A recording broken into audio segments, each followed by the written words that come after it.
Alright there, my neighbors, my friends, my lovers that should have repaired the issues that we were having. I am live talking about this evening's slate. Last night went okay, not as well as perhaps the day before, which was stellar. But we should be repaired and ready to go here. 6 games again this evening, 9 games on the full slate. Some compelling games we didn't get into before with Gallo out and Love out and the Clippers and the Cavs getting going. The Rockets and the Kings was somewhat compelling. No Kyrie, no Al Horford against the Nets in the game with serious playoff implications. But we are still left with 6, which is easier to handle than 9, or so my wife tells me. Let's go ahead and get in here and take a look that we're doing okay.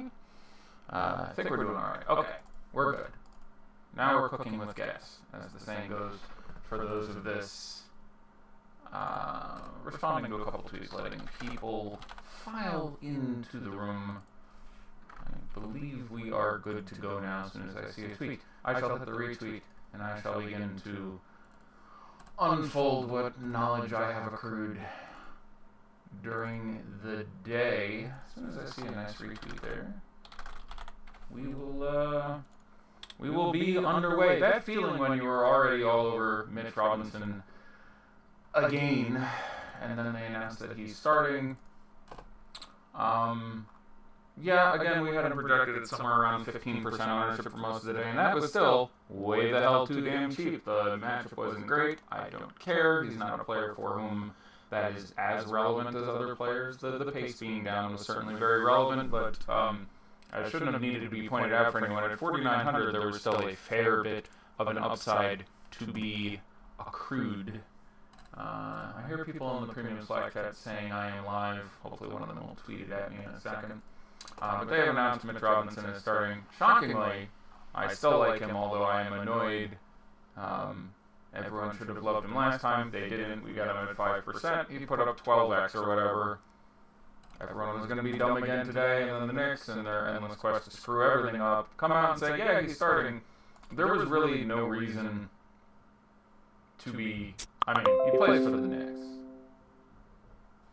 So there was no very good reason to think that he would have had any amount of significant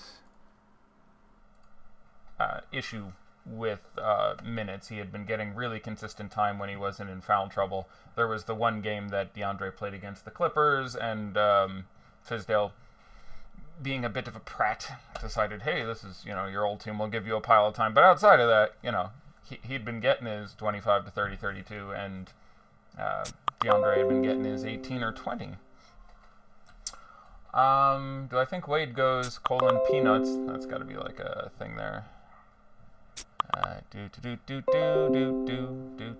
Yeah, no, I fixed the audio thing again. My audio is very weird there, but when I'm on by myself, I can just simply mute the computer in its entirety, and that apparently fixes it. It's just old-fashioned feedback when it happens, but I had to increase the distance now to about 4 feet from the speaker and really reduce the volume, which, theory with my understanding of sonorous physics, should have been enough to fix it anyway, but thankfully I have none of those annoying host people here who make me have the volume on at all, so we'll just keep it off, and the fact that it still annoys at all means I'm just going to start using my earpiece whenever I get co-hosts again, but thankfully, for all of us, I think that will be quite some time. I'm checking again. No one. Hey, there's the show. Okay, so retweeting the show, and we are going to get into it here. Something of a bit of use here on slates where there are parallel baseball and basketball starts, which I presume there is this evening, something at 7, 7:05, 7:07 for NBA. There does tend to be, especially in the reload slate, some kind of overlay, and this isn't terribly unprecedented in that many of the major players, if you will, in the DFS space have moved towards putting most of their attention on baseball. And so FanDuel and DraftKings run by an algorithm. When something fills with X time to go, they reload a Y size tournament, and that goes. But yesterday, as just a simple example, a lot of the reload tournaments didn't fill or get close to filling. My buddy sent me some screenshots where he was in a 10-man, $333 entry tournament that filled 7 out of 10. He was in a 6-man, $300 tournament that filled 4 out of 6. He was in a 15-man, $222 tournament that filled 11 out of 15. So anyone, I don't know how isolated it is to those higher entry points, but I would simply say it's generally a good procedure as slates are getting towards lock to sort of scope the things that are closing and look for some overlay or some incomplete rate collection. And I do think for a little while at least, when these slates go off concurrently between round ball and hard ball, you are going to get a little bit more of that overlay. Let's go ahead and start talking about these games. Hopefully frees up some time for some questions as we get towards the end. Very good question about back-to-backs. The Celtics, not appearing on this slate, played yesterday, and the Pacers, appearing on this slate, played yesterday. Tomorrow, the Clippers play again. We don't have them tonight. The Grizzlies play again. We have them. And the Kings play again. We don't have them. So, of relevance, the Pacers on the back end and the Grizzlies on the front end. Let's go ahead and get in there and start talking about Orlando visiting the aforementioned back-to-back Pacers. This obviously still a game with some amount of playoff intensity. We expect both games to be heavily motivated as far as this goes. This, not a brilliant game on paper from the aspect of over-under pace and things of that nature, but there's still some pieces here I have a fair bit of interest in. Let's start talking about DJ Augustine. Again, that price is up to now. They've said they're going to give him more minutes as their best point guard and to prepare for the postseason, and just in an effort to win games, they can no longer try and make players out of the likes of Isaiah Briscoe County Jr. or Jerian Grant or any of the other fine fellows they've had trying to play point guard, so they're just going to roll with DJ Augustine. He gets a few more minutes, price up around $6K. That's more of a cash game play to me. But would generally rather run him than, say, Collison across the ball in cash. Collison I would actually be a little more inclined to in tournaments. We'll get to him in a second. Fournier, Isaac, Ross. Ross is priced down to $4,900 for the psychological price point. Is still very relevant on FanDuel, where that is too cheap for the kind of upside he can provide. He's $500 less than Fournier there. I would generally rather roll out Dion Waiters. I would generally rather roll out Dwayne Wade. There's a few shooting guards I would rather play, but I certainly wouldn't scoff at anyone playing $4,900 Terrence Ross on FanDuel. And again, on a 6-game slate, neither Evan Fournier nor Jonathan Isaac going to be out of play. Fournier, again, priced pretty nicely on FanDuel. When he's around, $5,400, you're into the range where you're frequently going to get your 25 to 30, which certainly doesn't kill you. And he has, a profile of a guy who can make enough threes to randomly spike that upside for you. Wouldn't strongly endorse any of these guys in tournaments, but if you end up with Terrence Ross, probably favorite, followed by Fournier, followed by Ross as your last into a tournament and your only member of Orlando, I think you could do worse. Aaron Gordon's still a little too cheap on FanDuel. Power forward a little bit sticky. I don't have an issue with 6,700 there. 6,500 on DK. Worse, obviously, and not someone who would get into one lineup for me, but again, fine to play. Better if he's your only member of Orlando. Better if you don't have Vooch. Speaking of the aforementioned big man, another not brilliant matchup for him. Points per dollar, I would slightly prefer Aaron Gordon on FanDuel. On DK, where the differential is only a little over 2,000 as opposed to 3.5.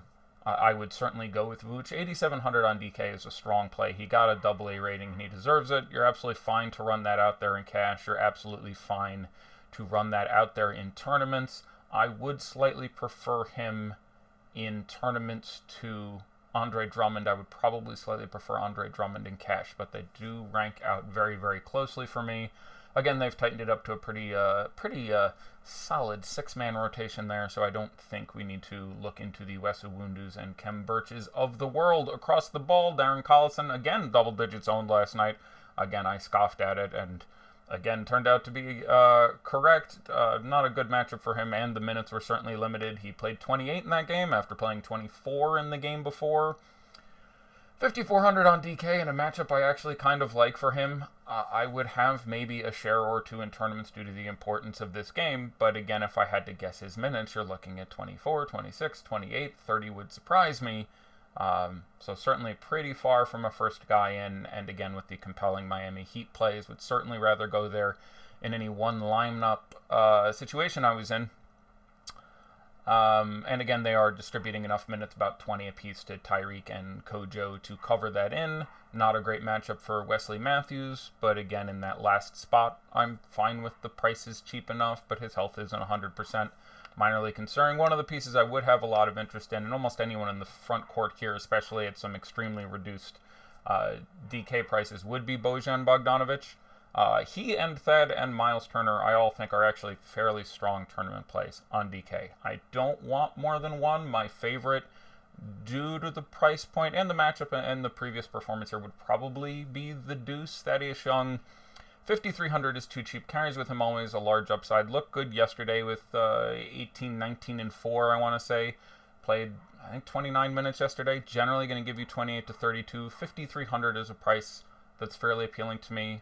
I believe he exceeded 30 fantasy points all 3 previous games this year against the Magic, and I think it's actually a halfway decent spot for him. So the Deuce makes sense for me. As far as raw points, I would have more out of Bojan Bogdanovic, but the $600 makes me like Thaddeus just a hair more. Obviously, all these guys multi-positional eligible. Bogdanovic shooting a lot, making a lot of points, just underpriced generally. 6,600 on FanDuel, as I think maybe the largest, by largest I mean highest priced small forward who's actually playing. It is not out of play. There are all 4 non-shitty small forwards on FanDuel. He is one of them. I don't object to 6,600 from him at all. Again, not a brilliant offensive matchup. I'm generally trying to play 0 or 1 members of the Magic or the Pacers or the Pacers. Can you game stack this game? Sure. We had a fairly high-scoring game last night out of the Celtics and the Pacers. Nobody was that great. Kyrie did almost exactly what I said. He hasn't put up 50 fantasy points in his last, 18 attempts against the Pacers. He kept that streak going. Shout out to Kemba Walker, keeping his never beating LeBron James streak going at, I think, 27, someone showed me. That's pretty hard to do. My JV high school team might be able to get over on the Cavs 1-27 games, or the Lakers, or the Heat, or what have you. But 0-27 is quite an accomplishment. Miles Turner is always going to be in play at 6,400. I would, again, at the same price, prefer him to Domantas Sabonis in this environment. Sabonis not out of play, but more in play on FanDuel. $6,800 is a more tolerable price tag than $6,400 on DK, and you can play him at power forward. Would be like my 5th guy in on this team. But Miles Turner always carries with him enough of a, it's not that hard for him to get 18 and 11 with 5 blocks and randomly spike something fairly sexy out of here. So it's 6,400, very much in play. But I like all 3 members of that front court on DraftKings. Again, very slightly would rank them Young, then Bogdanovic, then Miles Turner.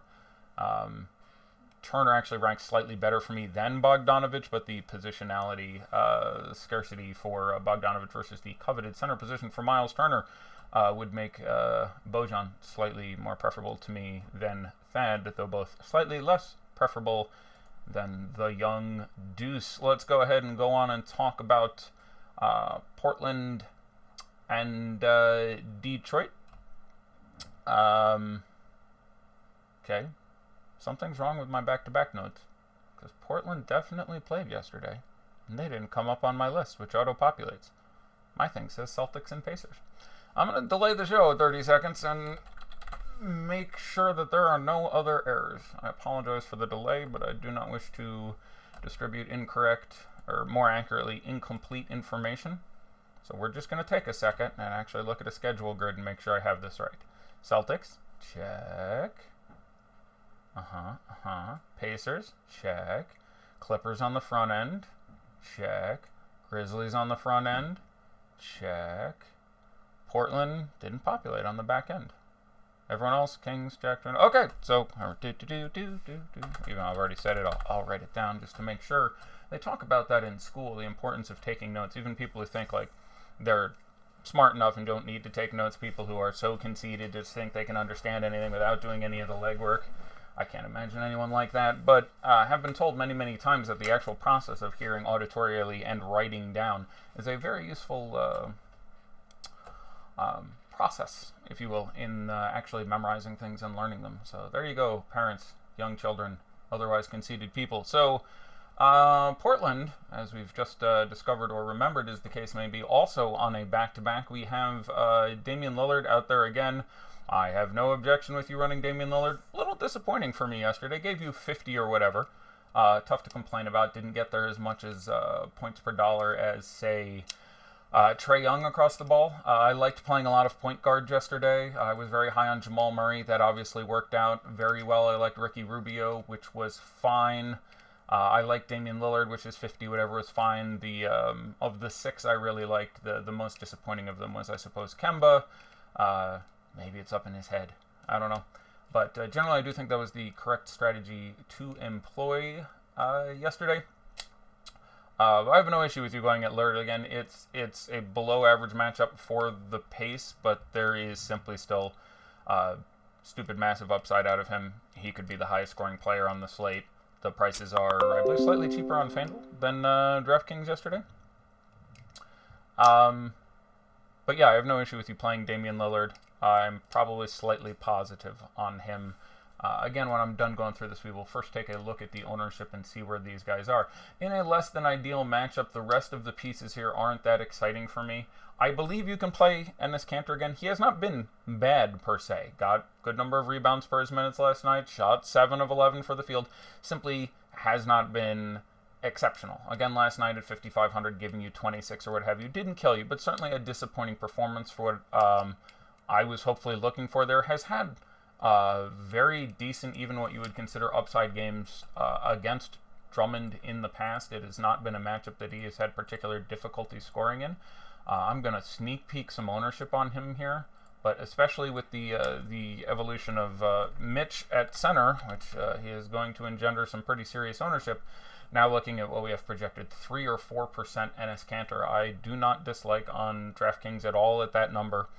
And I do not dislike at all on FanDuel, where he is $100 dollar per dollars cheaper, and is still priced fine. I do not have an issue with Enes Kanter in tournaments. I legitimately like him at that ownership. Certainly don't need to go there. Certainly is going to rank lesser for me than Towns and other and Mitch, certainly, and other options on the slate, but we'll go under own versus he can have in 26 minutes, 18 points and 13 rebounds against Andre Drummond, maybe even pick up an assist and a block or two. Not crazy for me to have some exposure to Enes Kanter in this spot. Prices up a little bit everywhere on Aminu and Harkless. I think they're fine as last guys in. I would generally prefer the guys on Indiana I spoke about, though there's no apples-to-apples prices. Though I suppose I would prefer $5,300 Thaddeus Young to $5,000 Al-Farouq Aminu, those playing on DK. Price on Seth Curry now high enough. I don't really want it. Again, just not a brilliant matchup. So Lillard, no problem, have as much as you want. Kanter, I think, is nice in tournaments. I myself would shoot for somewhere around 10% because I do think the upside is still there. Harkless, probably next guy for me at 4,500. After that, salt to taste, Seth Curry, Zach Collins, Rodney Hood. Shout out to power forward only eligible on DK, Jake Layman, who basically never plays power forward. Odd to have him be the one guy on the slate without multi-positional eligibility, basically. Curious. Looking at the Pistons, again, not a ton to love here. Had one guy vocally telling me I was shit the other day for not more strongly recommending Reggie Jackson when he, out of the blue, went out and had a good game and played 31 minutes when we had seen very little of that going forward or backward. Again, before that game, the minutes were 24, 24, 24, 28, 21, 31, 20 in the last game. Really tough for me to look at that. Ish picking up basically the remainder. If I had to play one of those guys, it would be Ish on FanDuel, where he's 4,000, and I think he has a shot at 28 minutes against a team where the backcourt offense isn't going to be that great, especially with Lillard super focused on doing everything on offense. But again, not a ton of appeal. I doubt you get Super Wayne Ellington game again. Shout out to him again for 25 points, 3 steals, and no other stats. I do want someone to run through a StatMuse or Basketball Reference query for me as to how many times in NBA history someone has had 25 points, 3 steals, no assists, no rebounds, no turnovers. It's got to be pretty unlikely. Both Wayne Ellington and at his price Luke Kennard, again, remain on the fringes for me. They're a bit cheaper, but would certainly rather in a single lineup run out some members of the Heat.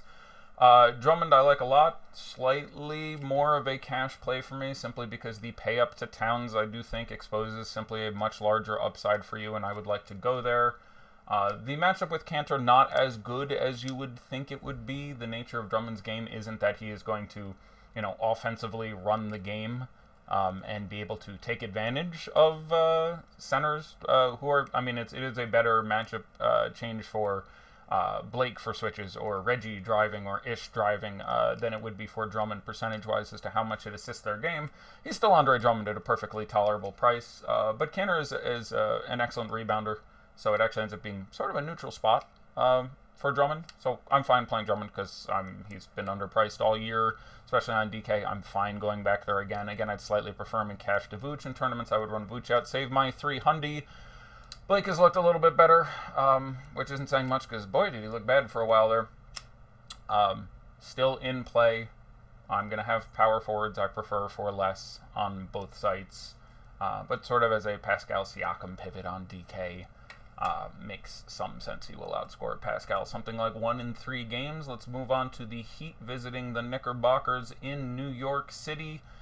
Welcome to everyone else figuring out Goran Dragic made sense. Again, we were there first. He's just way too cheap on FanDuel at $5,300. The logic here is the same as before. When you remove both Richardson and Winslow, he just has to have his hands on the ball too goddamn much. There will likely not be... Am I okay playing Mitch Robinson and Kornet in a DK lineup? Yes. There's never a reason to ask, am I okay playing guy who costs 3-point-something and another guy? They could price the exact same. I had no issue yesterday playing Zach Collins at 44 and Enes Kanter at 55. Just based on the fact that you tell me they each get 24 minutes, they can get there, and they play astride each other somewhat. I like Kornet. He's at this point my favorite of the cheap guys. Obviously, he could start and play 7 minutes. I have very little confidence. They want to get some minutes out there for Hezonja. It is a goddamn train wreck. That being said, 3,100 probably gets back out there in the event of a blowout.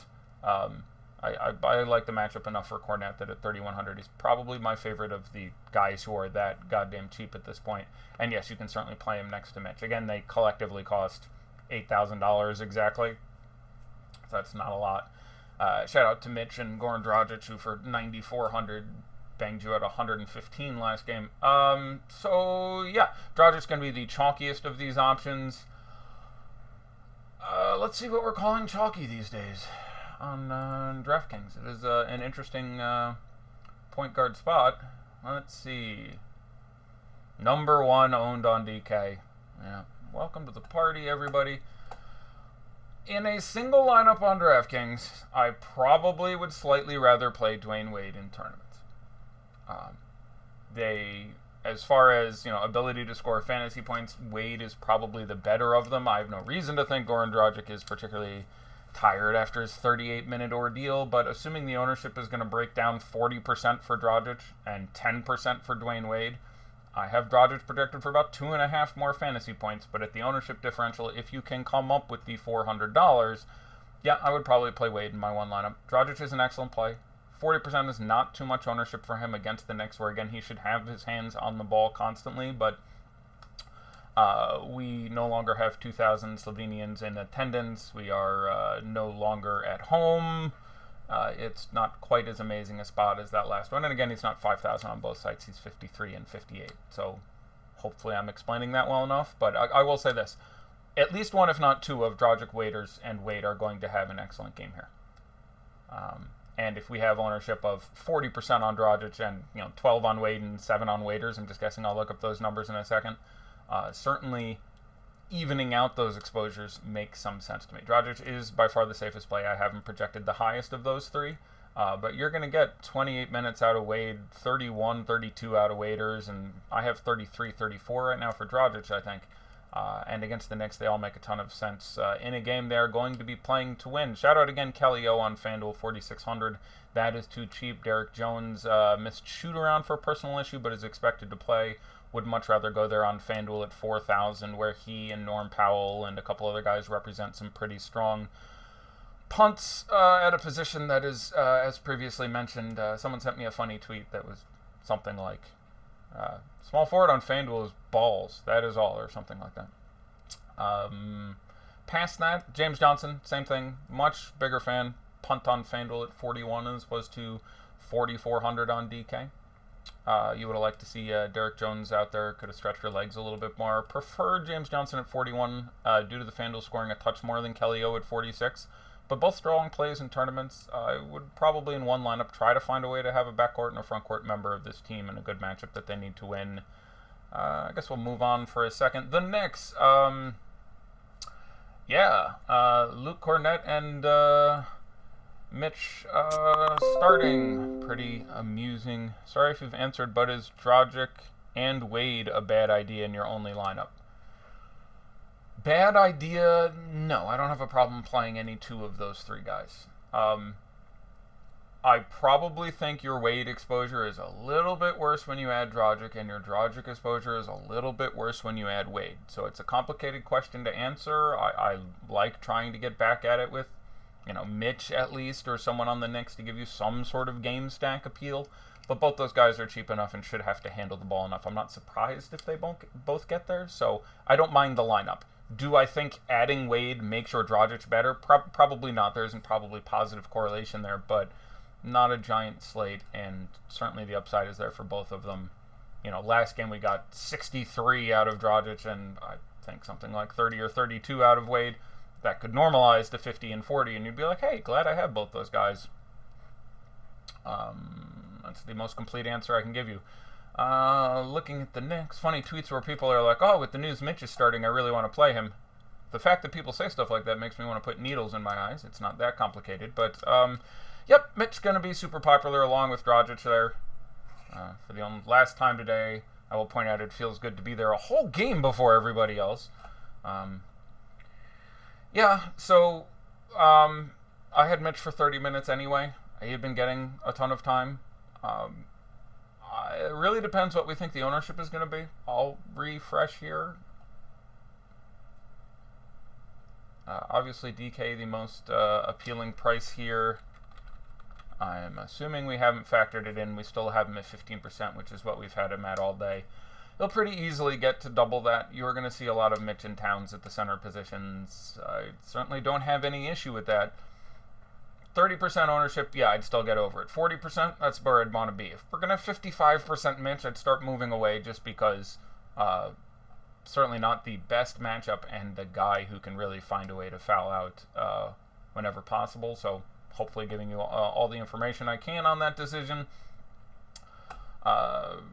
Really don't know what to say about the backcourt. Frank Ntilikina is out for the season. Alonzo Trier is still out. Those things help, but what exactly is going to come down in the mess between Dennis Smith and Damian Dotson and Emmanuel Mudiay, all of whom really aren't cheap enough in a bad matchup. If I was playing one of these guys, it would be Dennis Smith on DraftKings in a tournament with fairly little confidence in doing so. After playing Infinite, I've been sick all day, and there's definitely a small chance I puke in the middle of the show if I should disappear for 10 seconds and you hear some gross noises. Don't worry, I'll be right back. Forget the Knicks. Mitch Robinson, great on DK. Playable on FanDuel, by the way. If you don't think he can destroy 6,600 as a price in, again, 30 minutes, he's a guy, when you get 3 points a block, can do some real damage there. I'm good to move on. Oh, Luke Cornett. I'm sorry. I forgot he wasn't on my original player list because, again, the guy basically has been to some degree out of the road. Let's see, the last 10 games, didn't play 4 minutes, didn't play 21, 26, didn't play 13, didn't play. Yeah, whatever, you get the idea. Do I like Lowry tonight? That's a complicated question. I like him a lot. We will get to that game in short order. Hell, we'll go to it right now. Yeah, so on FanDuel in a tournament, I would generally probably rather play Kyle Lowry than Fred VanVleet for a couple reasons. One, ownership. Two, upside. Now, there is all the risk in the world here. These two teams played a week ago, just about exactly. The Raptors handled their business and did so while only winning the game by 10 and never being up by more than like 17 or 18, I think. They still managed to only play the starters 22 minutes. And Kawhi is out again, and there is real concern with anyone outside of Fred and Pascal that you are just looking at a tournament play because the minutes could go all to hell.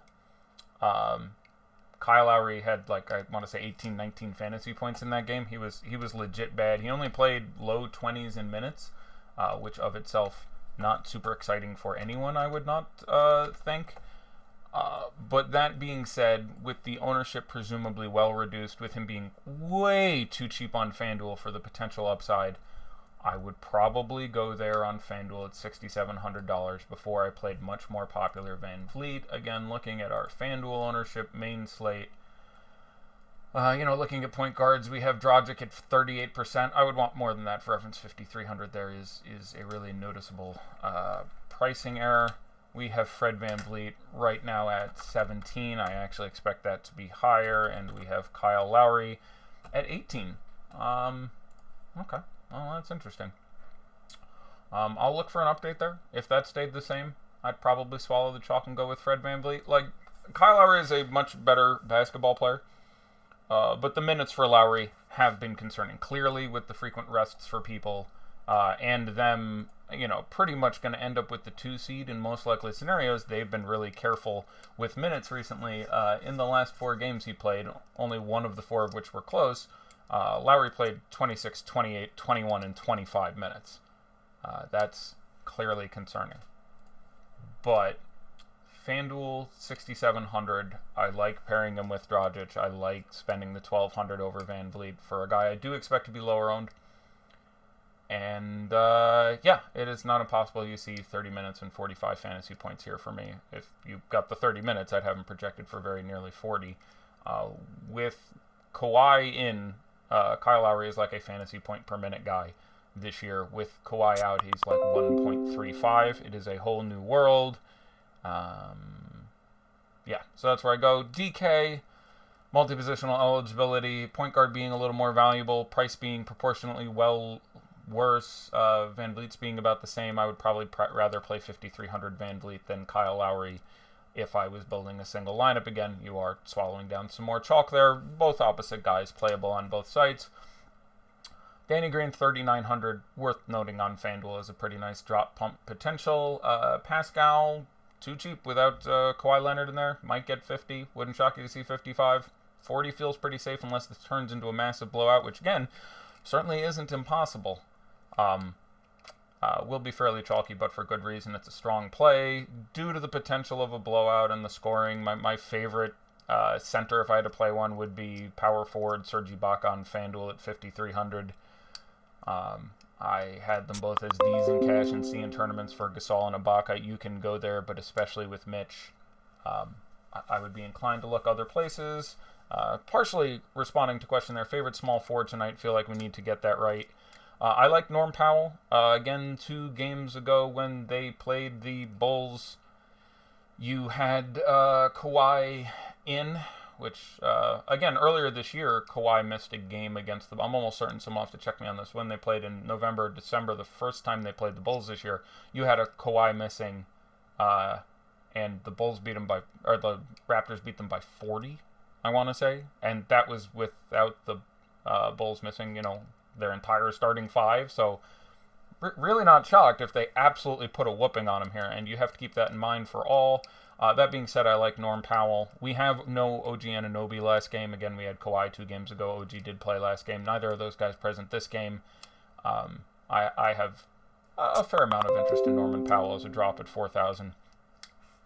And 37 on DK. I like Storm and Norman quite a bit. For the Bulls, stickier. You are looking at, again, a potential blowout here. Would not surprise you. Prices have come up on everyone, as you would expect, with this sort of being their new starting 5. So we'll start with Shaq Harrison. Multi-positional eligible on DK. 6,000, the price has come up. I still haven't projected for a hair over 30 fantasy points. It is very hard for me to get there in a single lineup in a world where you have Goran Dragic and Dwayne Wade and Fred VanVleet and Kyle Lowry for only a few hundred more dollars. I like Shaq Harrison. He is a much better play on FanDuel at 61 than DK at 6, especially because, again, FanDuel 3 points per steal. He is a steals monster. So FanDuel, I'm pretty fine with it. DK, no issue with some exposure if you're playing multiple lineups. Played in the blowout last time, which was really relevant. He was legit bad last game. Going into the blowout run when they were down a significant amount, he had like 27 fantasy points when they went full blowout team at the end, which was him and Blakeney and Felicio, Luau, Cabro, and Sampson, I believe, were the 5 guys who did their blowout run in that last game. And that allowed him and even Blakeney a little bit to salvage there. Going into the blowout run, Blakeney, having played 20 whatever minutes, had 12 fantasy points and picked up 6 or 7 more in blowout run, including missing repeatedly and getting his own offensive rebound stand with like 19. And again, the matchup is rough. So, Shaq Harrison, I like a lot on FanDuel. Blakeney, I like a lot on FanDuel. I'd probably rather run him than Danny Green out of this game as your drop punt there. At the DK prices, I'm fine with one. I don't want both. Wayne Selden played 34, not playing in the blowout. If that game had stayed close, you might have seen 40 minutes out of Wayne Selden again. Again, the FanDuel price is more appealing. Like him more there. DK, I'm fine with it. I'm not going to play any Brandon Sampson. He's not even playing in his natural position. And even if he was playing there, see Justin Anderson for guys that I don't care what their price is and I don't care if they're starting. You should not be playing them. Rolo basically chopping time with Cristiano Felicio. I would play Felicio if I had to play one of these 2 guys. Plays in a blowout, which is, probably greater than 50% likelihood here. Has been, spotting up for some threes. Has played next to Rolo a little bit. Guy who has some more, time with the team. And Archie Diacono, unless we get like a revised starting lineup with Archie starting for this team, which wouldn't shock me if they changed it. But again, last game giving more time to the pure kids on this team, if you will. And he saw much less. I believe he saw 19 minutes off the bench in that game. Which is not going to do nearly enough for you. Bulls plan to start Archie Diacono, Harrison, Selden, Sampson, and Lopez. Well, that's a good thing I looked that up. Alright, so we're taking Blakeney back out of there. Alright, doesn't really change my opinion of Blakeney. He's still fine on FanDuel. Really don't want him on DK at 4K. Archie Diacono makes a pretty sexy punt now. You would have to imagine the minutes rebound up towards 30. Again, I'm a much bigger fan of playing on FanDuel. I think it's 39 there. Let me pull back 2 notes. And yeah, 39 there. Much better than 44 on DK. Starting not out of play at 44, but again, not a great matchup. So this now makes Archie Diacono a pretty strong play for me on FanDuel. Where he won't pick up that much ownership. I don't think I'd have any in one lineup. Again, we're in the world of Lowry and Van Vliet and Dragic, and there's just many mid-price guys who do carry with them enormous upside. Archie Diacono, well, one of my guys. Actually, he and Goran Dragic have really been my guys this year as far as, like I've said their name 9 times, and they've been good 8 of them. Probably would still not end up in a single lineup for me, but going to be almost certainly my favorite FanDuel punt right now. If I'm forgetting one or something, someone please pose it to me in the form of a question. Minor downgrade for Shaq Harrison. He sort of started at point guard in that last game. Didn't do much point guard. He recorded his first assist with like 5 minutes to go in the 4th quarter. But still, in theory, a bit of that upside whittled away by the news that Archie Diacono will start the game. Let's go ahead and talk about the Jimmy Butler revenge game. Not to get too preachy. Jesus, we're running out of time. Not to get too preachy, just because you cannot quantify something doesn't mean it doesn't exist. That's my way of talking about revenge. Jimmy Butler pretty clearly likes his ancient Klingon proverbs, if you will, about revenge being a dish best served cold, and is in Minnesota. Minnesota did visit Philadelphia once after that trade. He did nothing particularly wonderful, but back in Minnesota, for me, it makes him look a little bit better. I do think he gives a fuck, and I do think without Embiid in there, he has much more the capacity to do something about it. So, call me a fish if you will, but my appeal, or at least the potential upside I see out of Jimmy Butler today, which obviously was already heightened due to the absence of Joel Embiid, is increased a little bit. I don't mind any of the starting 4, put mildly, for the 76ers, setting aside Jonah Bolden, who will get the start at center, who we can talk about in a second. The bigs there. My order of preference certainly on DraftKings, is Jimmy Butler first, followed by Ben Simmons. I would have to sit there and work on Redick or Harris quite a bit, but I like them both because this is a situation in which their upside is amplified. As a best example, the last game Joel Embiid sat, I think the other four guys had 45, 45, 55, and like 57 fantasy points was the high for JJ Redick, who had 10 rebounds and 8 assists in that game. You're not going to get that. I don't even particularly like JJ Redick on DK where he's 5,500 and you're playing him over the Heat guys. He's very much in play there, but he is at best third behind Butler and Simmons for me. FanDuel is a $5,200 small forward. Now we're talking a little bit more disco there. I like Butler a lot. I would have liked Butler a lot anyway. 73, I think, is the DK price. Eligible at multiple positions. One of my favorite plays of the day. We currently have him owned at... I'll look at FanDuel first because I happen to have it up. 30% on FanDuel at 8,300. I suspect I would have more than that. DraftKings, only our sixth highest guy, also at exactly 30%. So, yeah. We currently have Blakeney at 35% on DK. That is going to come down with the news that he is not starting. We have Butler less than Simmons on DK. I really like Ben Simmons. I don't have a problem playing Simmons and Butler. Let me get out in front of that inevitable question. I don't have a problem playing any two of these guys. I would be surprised if there weren't two of these guys that were exceptional tonight in a fast-paced game. In Minnesota, keeping the line to single digits as opposed to double digits. Minnesota team that's been playing absolutely apocryphally terrible on defense. Last time, all four of them were good. I don't think you get that again. I'd be surprised if you got three, but not impossible. But I'd be pretty surprised if at the end of the day you didn't have two 76ers in your best possible lineup or in your GPP winning lineups. Regarding the bigs in this game, I don't want any. You looked at that last game, Embiid was out. I'm ballparking this a little bit, but you saw something like 17 minutes of Amir, 13 of Mike Scott, 11 of Jonah Bolden, and 10 of Boban, or it's just going to be a goddamn mess. If you want to play one of them, I would play Boban on DK at $3,500. He could get 16 minutes.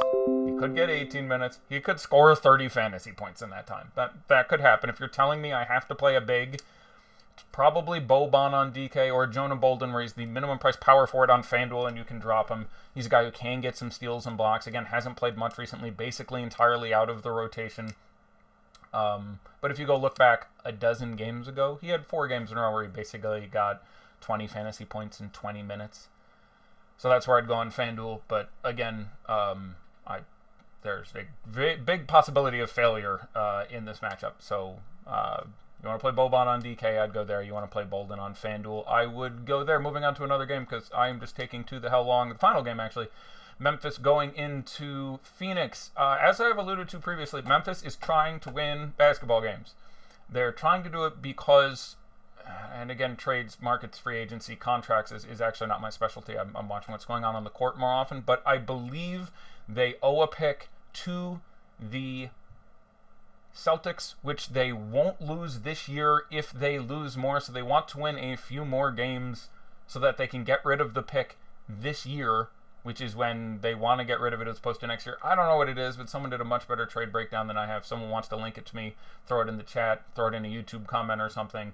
But they are trying to win basketball games, and that is very clear with the minutes they are running, who they are running. So I like Mike Conley a lot on DK.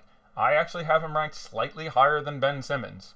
Point per dollar. I have Ben Simmons with a higher total, but I really like Mike Conley on DraftKings, especially when you can late swap him. There's some chance of shenanigans. I have no reason to expect that. I'll say there's a 97% chance he plays, and if he plays, a north of 90% chance he plays his full minutes, excepting a blowout. I have no reason to expect shenanigans there. That makes me pretty unexcited, especially, again, the Heat exist in Tyler Dorsey, in Delon Wright, and those guys. Valanciunas, one of my favorite centers on FanDuel at $8,500.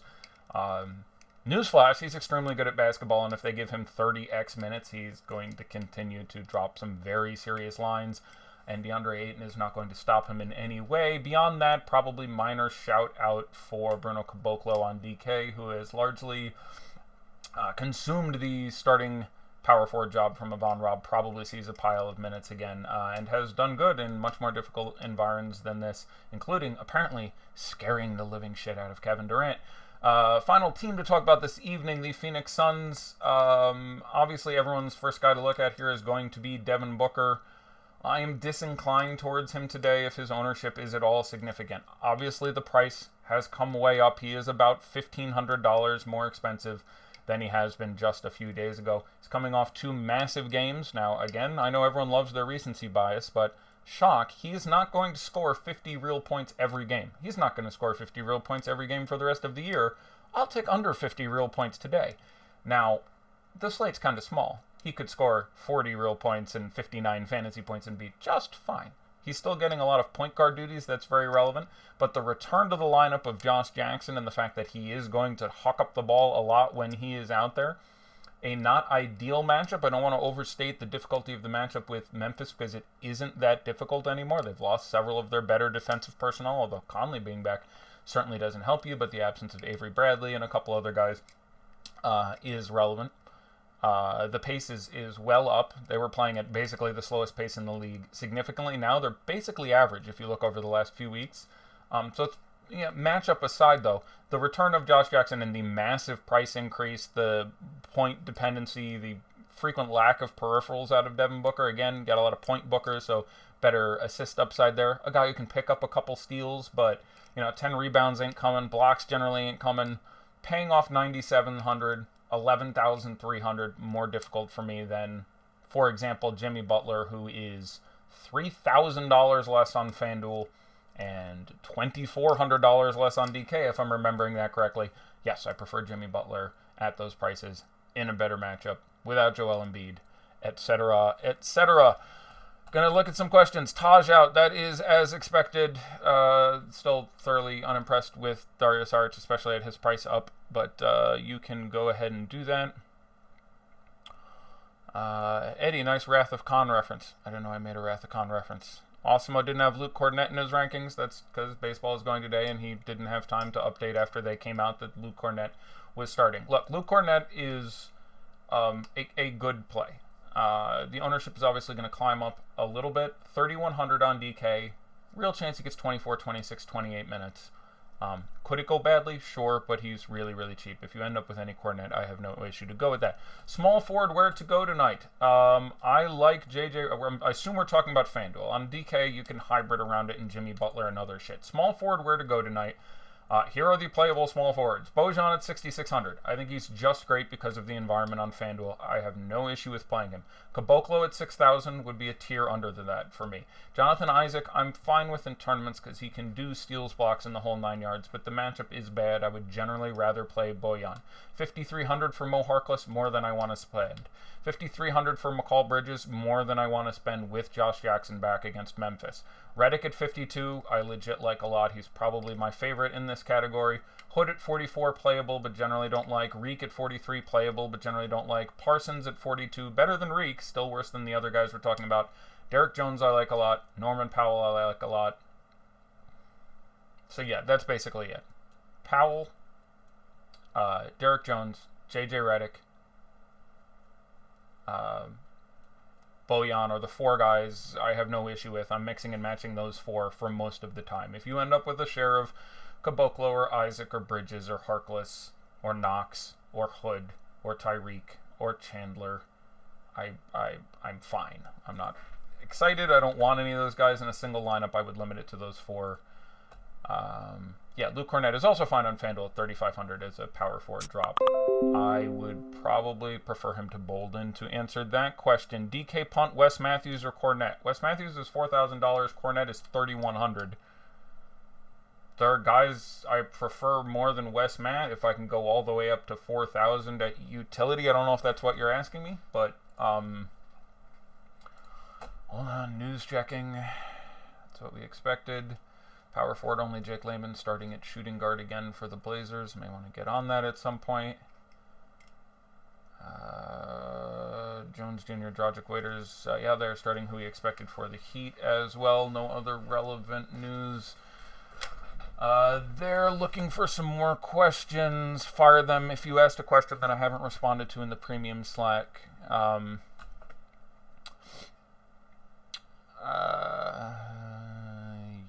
refire any questions that I, as of now, have not yet answered to. We are 4 minutes from lock.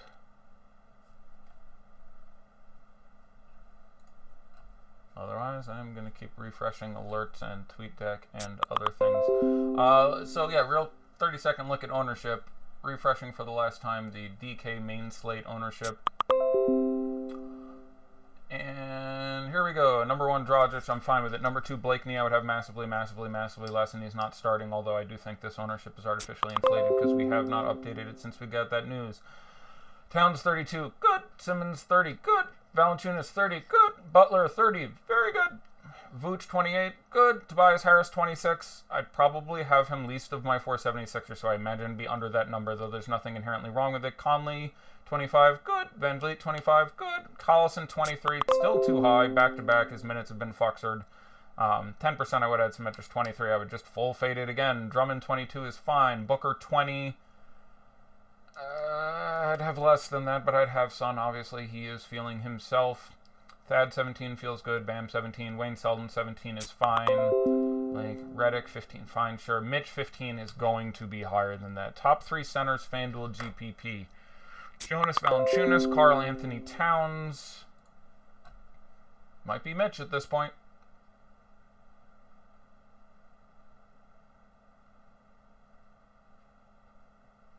Valanciunas, Towns, and Mitch would come in third for me at this point. Am I good with Joe Val in a single entry? Yes. Is J Val a good play? Yes. Waiters and Mitch or Reggie and Rolo? Waiters and Mitch, not remotely close for me. I have Waiters. I have each of the guys in Waiters and Mitch projected for like 7 points higher than Reggie and Rolo. So that, not a tough one for me. By a significant margin there. Tobias Harris or Wiggins? Very close for me. It's going to depend on, you want a couple 76ers. If you have one other 76er, the answer is probably Harris. If you have Towns, the answer is probably Harris. Absent of those two conditions, probably there. Favorite game stack? I imagine Philly and Miami would be, or Philly and Minnesota rather, would be the one I see myself getting to the most. Don't hate Miami and New York or Toronto and Chicago, but the blowouts make those really difficult. Are 4 Sixers too much? DraftKings, yes. FanDuel, if one of them is a punt, I can sort of see it happening. But I'm much happier with 3. 2 or 3 is the right number if you can possibly do it. Tobias and Selden or Butler and Archie on DK. Butler and Archie for me. Coming down to it now. Rodion Skuruk's questionable to return. That shouldn't affect anything we're doing here. We are into a minute. You are welcome. 1 minute remaining. Sure, I'll take a look at the overlay and see if anything jumps out at me and then pass it along with 1 minute to go. Yeah, there's a 222 on DK that's not going to fill. It's 687 out of 750 right now, for example. It's going to rake, but not rake its full amount. That's enough of a reason, if you have that kind of to Skrilla to throw at a contest. They're just, gonna overlay some stuff whenever it starts roughly concurrently with baseball, and I think that's worth keeping an eye on. I don't see anything else super crazy on DK. Last news check, nothing. Taking a look at FanDuel. Well, not now. I'm not seeing anything super crazy overlay here. A couple of the satellites are like half filled, but that's the case with almost all slates on FanDuel where they have, 400 people into a $1 contest for a $400 ticket and it only fills halfway. Those are generally worth keeping an eye on and spotting your way into as you get close. And there we are. We are locked. Let's go ahead and take a look at some ownership. And then I will get the hell out of here. I already have FanDuel up. Let me click on, I don't think you can still get a thing. Clicking on just some random FanDuel lineups, getting some ownership. We have Orlando and Indiana was definitely 7. I can't remember. I think there was one more. Yeah, Portland and Detroit was also 7. So let's get some ownership numbers here on some of these guys. Blake Griffin, 23% on FanDuel. Probably coming under that. Jonathan Isaac, 7. Bojan 27% is just fine at how dicey that goddamn position was. I'm just clicking through lineups. Myers Leonard 0.5. You know, he'd probably be my third or fourth best $3,500 power forward there. I'd have preferred Bolden. I'd have preferred Cornette. So that's sort of a strange choice. Miles Turner under 3%. That feels pretty good. Tyreek 2% at that shitty small forward. That feels fine. Rodney Hood 2% at that shitty small forward. That feels fine if you ended up with either of those estimable gentlemen. Damian Lillard 17. That's about right on FanDuel where the price is all the way up at 10.7. Darren Collison 4%. That's about right on FanDuel. Alright, the clicking around is giving me a headache. Let's take a look at DraftKings. Gotta find whatever the tournament is. Let's see, they had 150 on FanDuel. On DraftKings, they gave you 200. Nice job. Yeah, that show did go quick. I started a little bit late, but we got through everything. Not quite as fast as I'd like to. For a 6-game slate, I gotta find a way to go faster when I'm all by myself. Number 1, Blake, 19%. I would rather have number 2, Vooch, 18%, but that's fine. Drummond also 18%. All that's about the same. I'm fine with all that. I generally would want a little more in tournaments, Vooch than Drummond than Griffin. The field has 1% more Griffin than Vooch than Drummond, but they're all fine. Bojan 11%, Damian Lillard 8.5. I would want more than that. I'm not surprised to see 60 out of Damian Lillard today whatsoever. He should be more than 8% owned. Thad Young, who again I like quite a bit, his price only 7%. I'd be pretty happy if you had that. Darren Collison 7%. Okay, Aaron Gordon 6.5. Fine. Reggie Jackson 5.7. Yeah, no. Maybe if he beats all 3 of those Miami guys, etc.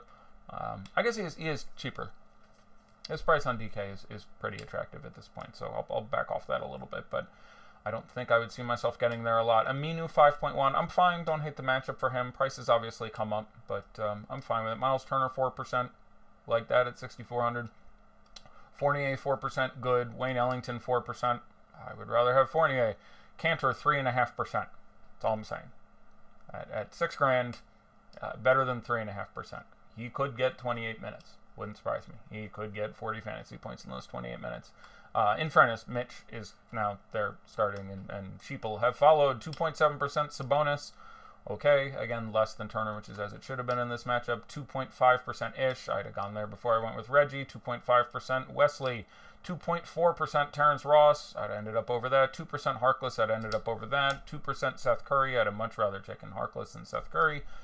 2% Kennard, 1.6% Augustine in tournaments. That's about all it should be. Tyreek, 1.5. Jonathan Isaac, 1.2. Rodney Hood, 0.9. Zach Collins, 0.72. Jake Layman, 0.4. Michael Carter-Williams, 0.24. Langston Galloway, 0.18. Corey Joseph, 0.15. Breath. Evan Turner, 0.13. Doug McDermott, never the answer, 0.13. Wes Iwundu, 0.11. Thon McCurr, 0.09. Kem Birch, 0.07. Bruce Brown Jr., 0.06. TJ Leaf, 0.05. Aaron Holiday, 0.05. Myron Leonard, 0.04. Jerian Grant, 0.03. Leb says Ibaka starting, not Siakam. Let's take a minute and investigate. Oh, we might have had the dirtiest of Pascal Siakam restings. That would be the dirt. 1 minute after lock. Be prepared to pivot if he was in your DraftKings lineup. That's dirty. Now, Labs has been known to make a mistake, but I presume we're about to get a pretty filthy Pascal Siakam is resting.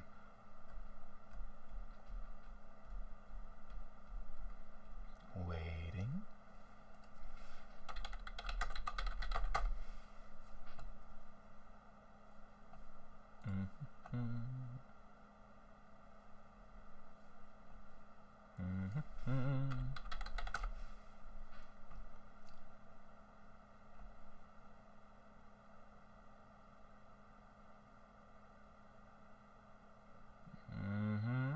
I've got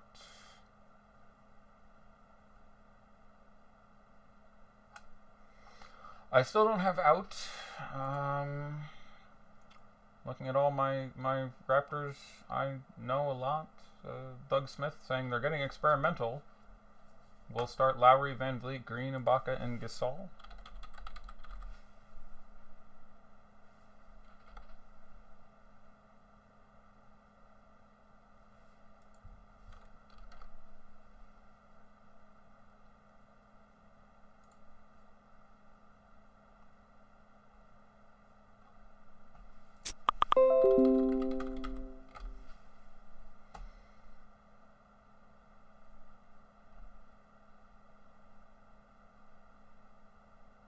My best guess at the moment is Pascal will play off the bench. My best guess at this would be that, they want to see for various postseason situations how it looks with Ibaka, who spent a lot of his career at the 4, playing next to Marc Gasol. Interesting. So my best guess is you're going to be looking at fewer minutes out of Pascal Siakam. Put a gun to my head and ask me to guess right now. I'll say 28. But he could end up backing up both positions. I would not entirely despair yet. But, yeah. They are matching the Knicks, who are playing 2 bigs in Cornet, Rob. No. I would be shocked if Nick Nurse wasn't forward-thinking and setting his own team up and playing for, they haven't done that against teams that run much bigger than Cornet, etc. And I don't think they're worried in Pascal being able to handle Luke Cornet on either end of the court, so I think that has absolutely nothing to do with it. I think they just want to see them next to each other, and so that's what they're doing. But we'll see. But my best guess, as of this time, would be that he will come in off the bench. Do not be in despair. I already told you, no reason to despair. Pascal played only 21 minutes against the Bulls 2 games ago. That's irrelevant, and he started that game if no one played any time against the Bulls 2 games ago. They literally yanked the shit out of everyone. The starters in that game played 18, 20, 21, 22, and 25 minutes or something. I'm ballparking those numbers right.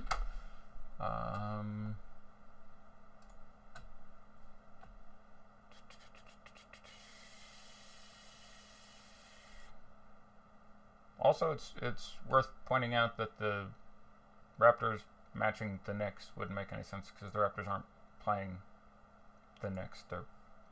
I'm very confused here. Anyway, yeah, that last game you had the Raptor starters play 15, 21, 20, 21, and 22 minutes. So at 21 minutes, he played 1 minute less than the starter who played the most minutes. So I don't think that's anything. Lay off or you'll beat me up. Okay, I'll call that it then. Right, so back to the very bottoms of the ownership, looking for people who played themselves. CJ McCollum, 0.01%. Congratulations, you played yourself. That is it. I am done. I will 90% be back tomorrow. I'll consider taking a day off at some point. I'll see what size the slates are, how it compares to baseball, when it is. But if I had to guess right now, should we need to pivot away from Siakam at forward or center on DK, who do you recommend? Okay, we'll take a minute and talk about that. Let's see. We have locked 2 games, so 4 left to choose from. Siakam was, I think, 7,900 on DK. He was. Okay, so guys at that price or a little bit less, if you have $100 and it was center, Valanciunas obviously makes a lot of sense.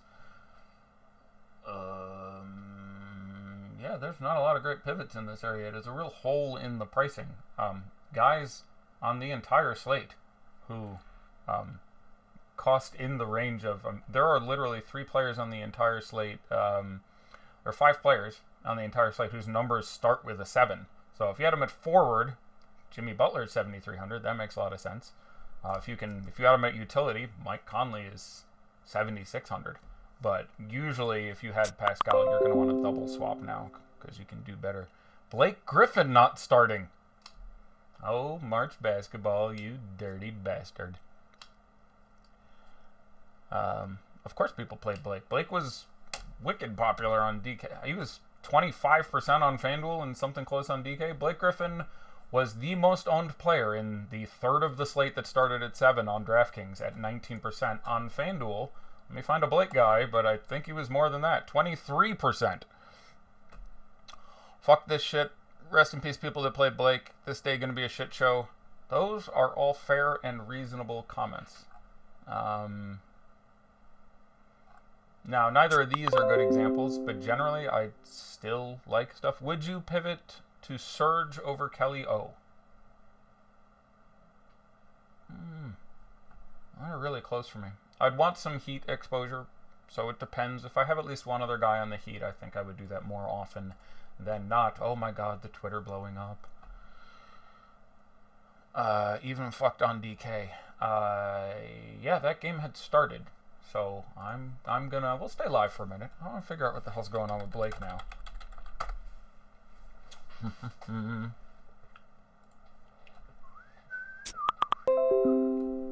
He's out.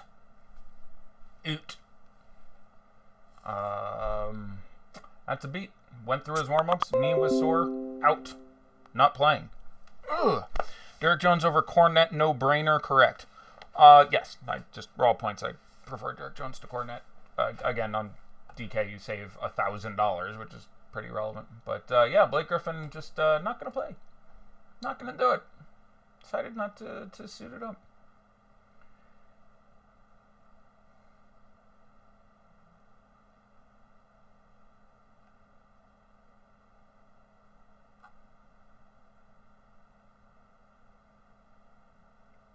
So we're supposed to jerk off and get all excited over Ibaka now. Funny, by the way, if you followed Lenny Dykstra and Ron Darling on Twitter over the last couple days. Yep. Taking a look. It appears that he is just out. I'm actually getting conflicting news on that from all these guys here.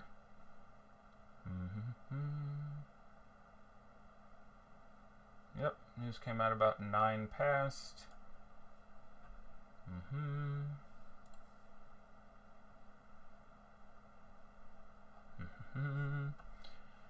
Hope your 44% Drummond goes off. Yeah. My whole I prefer Vooch to Drummond in tournaments thing just got turned on its head a little bit. He gonna do some damage. Early bucket for Thad Young. You go. Alright. Well, Surge or Wade on a DK GPP already playing Goran. Yeah. Weird that, I mean, it must be a utility spot. That's really weird. Because I'm trying to figure out, what happens in a blowout now. Do you have Boucher playing the 5? Because there's a likely blowout in that game, and Surge playing or not playing is pretty relevant for determining his value. I will stick with Wade for the moment, but I'm really close to that. Harden with a 50 burger at halftime. Yeah, I really liked some of the games that I saw were on the early slate.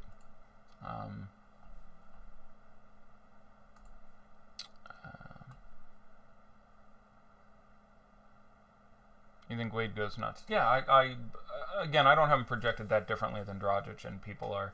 I swear to God, no matter how good everything else gets and how much more informed people get, just being there a game early and then moving when everyone else gets there makes DFS fairly beatable. It's happened 6 times in the last week where I'm like, Steven Adams game today, and Steven Adams has a game, and then I'm like, Steven Adams doesn't have games all that often, let's go somewhere else, and then Steven Adams doesn't have a game. Like, it just constantly happens where everyone is a game behind, and if you can be even, let alone a game ahead, it makes it a lot easier.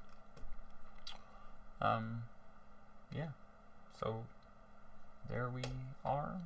Wade last game at MSG. Yeah, I will say normally I don't subscribe to that sort of thing a ton, but basketball players do revere Madison Square Garden. I mean, it is a special place to them. So that you had 100% Blake in your cash lineups. I don't think that was okay anyway. I don't know, but this whole, if you have 2 power forwards on FanDuel not named Blake or Pascal, I'd be feeling pretty good right now. If you're running out your Thad Cornette. But yeah, basketball players really, really do have a thing about Madison Square Garden. So again, I can't quantify that. I don't know if that's worth -1 points, +3 points, plus 1.7% standard deviation against that. But that's interesting. Blake 22% in the 444, and you have none. Good looking. All right. Well, at this point, I'm just making cute faces at the camera and mugging. So I will let it go. Best of luck. Sorry to those of you who got screwed by Blake. Again, I generally like chaos in news because you generally, if you're paying attention and keep an eye on stuff, will still get it right a little more often. Not in this case. There was really no way you could know Pascal. There was really no way you could know Blake. But there are things where it's like, I'm worried this is going to where, an example where just knowing what coaches do, Mitch Robinson, having him for his whatever fucking 50 plus points that game was, yeah, they're trying to give him the most minutes on the team. And he got the most minutes on the team, and everyone's like, oh, they were all up and down. But they were up and down because they had, he'd been good 3 of the last 4. The one game he wasn't was that they had given DeAndre Jordan the minutes against the Clippers and said they were doing that because it's the Clippers. So there was a very real chance he got 30, he got 31, and he crushed. So just over time, I know it feels random, and over a 1-game period of time, it is random. But if you pay attention or listen to people who pay attention and really do your homework, the more random shit that happens will benefit you in the long run. The chaos is pretty good. Thoughts on Gasol? I think he's just fine. You can certainly... I would now project him for a few more minutes than I had him. I had them originally at 25 for Gasol, 23 for Ibaka. I would have them at something like 28 for Gasol and 29 for Ibaka now. But it's not bad news for Gasol. His best backup is now starting next to him. It is very similar to Bryant wanting to start next to Portis, in that Portis isn't going to get his time. If he's out there at the 4, then they're not rushing to get him in there backing up at the 5. So similar situation. Does chaos include news after lock? I guess my point is that it will never... I'll phrase it like this. There is truly random news that basically decimates, and people don't use the word decimate correctly. Decimate comes from... Actually, I'm not sure exactly where it originally intuits, but it literally means going back to the roots of the word 1 in 10, where, attackers would attack a town and decimate the population by killing every 10th person. That's what decimate means. And it gets used a lot now. We're like, oh, they were decimated. And it's like, no, they got much worse than decimated. They lost 80% of their troops, which would be 8 times. Anyway. But there is random shit that will affect you no worse than someone who doesn't do their homework and is an idiot. So we'll say, for example, Blake and Pascal qualify as that. You still aren't disadvantaged. You may end up disadvantaged on a day because you were heavier on a guy that randomly got the bullet. But it's just like if a sniper randomly assassinated one player in the NBA at 7:01 every night. It's not going to hurt you any worse than idiot who isn't paying attention. And some of the news you can be a little more ready for if you are paying attention. So I get people being like, Jesus, this is chaotic and I fucking hate it. In general, if you are doing your homework, it's never going to be worse for you if it's purely random. And sometimes it will be better where you have some intuition that, oh, this coach likes to do that. Dwayne Casey used to always, once or twice a year, once you got into the spring, sit Kyle Lowry one day and then sit DeMar DeRozan a day or two after that, and then vice versa. And if you were paying attention every year, you couldn't always anticipate the first sit. But if it was a late game, you would occasionally get out in front of the second one where you'd be able to go, hey, they set DeRozan on Tuesday. They're going to sit Lowry one of these days. I'm just not playing him. It's a great matchup with the Suns, but I think there's like a 30% chance they sit him, and he's 40% owned against the Suns, and you make a month's rent. So I get where you're coming from. That's not an excuse. DraftKings owes us money. What the hell did DraftKings do wrong? I get being pissed. What do you expect DraftKings to do? Outside of the presence of a crystal ball or a magical time-traveling DeLorean or something, the hell's DraftKings going to do differently? I feel you. Anyhow. If you message DK, they might give you a refund. There's no reason not to do that. No reason whatsoever. If you've been a good customer to either of the main sites, or even Yahoo, who has $5 billion in the bank and doesn't give a shit, and you randomly get screwed like that, and you send them man, I got screwed, I'm really upset, they will do nothing, which didn't cost you anything but 45 seconds to send an email, give you something back, or refund your ass. It happened to me several times. Now, I played every day and was laying down several $1 million a year for 4.5 years. So when once a year I reach out and goes, this sucks, what can you do for me? They're inclined to help you. So even if you don't play any kind of volume, it doesn't cost you anything. So yeah, reach out to customer service and say something. I strongly advocate that. Okay, so I am going to bail. Best of luck, everyone. I presume I will be back tomorrow. Either way, I will tweet, so several hours before whatever the main slate is. Bonne chance, mes amis.